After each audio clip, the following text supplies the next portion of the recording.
Hello, my name's Chris Woods. I'm based near Bury, North Manchester. I'm a poet. My latest work is a collection called Dangerous Driving, produced by Comma Press. It deals with things which are sort of close to me. The fun and enjoyment of family life, but the stresses and strains of family life. My medical practice, science, music, simple things like walking, driving, swimming, but also more complex issues like the exploration of mental health problems through poetry. Things which are important to me.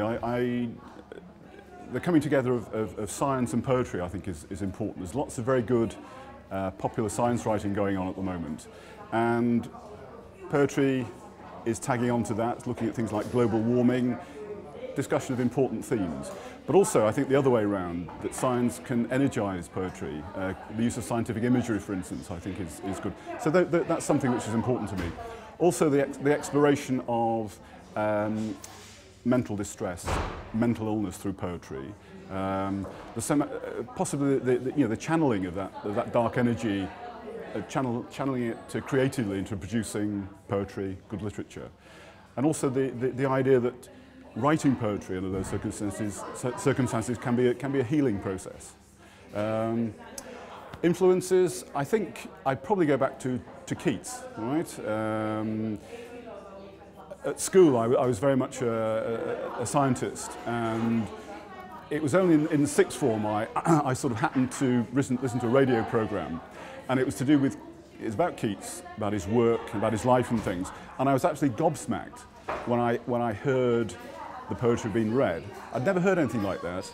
It was that somebody could sort of think like that and feel like that, and it's something that I identified with, that I could make sense of. So I took myself off to Bradford Library, got a biography out on Keats, got his complete works out, and just read through the whole lot.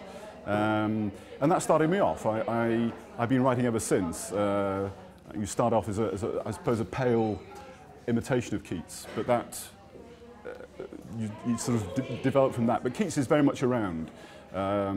He's very much on the map at the moment, I think. Very good biography by Andrew Motion. A good film, Jane Campion, Bright Star, which is about the relationship between John Keats and Fanny Brawne. Again, very, very interesting, very illuminating, and hopefully bringing lots of people to Keats's work. I mean, Keats is very much on the map. He's never really been off the map, I don't think. So yeah, Keats' big influence on me, and he remains that. I'm reading at the moment. I'm reading his letters again, and I'm just astonished by how insightful, humane, warm they are. And you know, Keats has never gone away from me, and I suspect for lots of other poets as well. Racing Time for Ron Heaton. He elbows the cold morning aside, a string vest, 70 years, and legs bowed like the trees, but just as sturdy. Shorts billowing like the clouds, chin inclined to the hill. He will eat up the distance, have the hill for breakfast. The starting gun was a crack of knees, first thing, then a stretch into the morning. A dawn chorus of approval everywhere.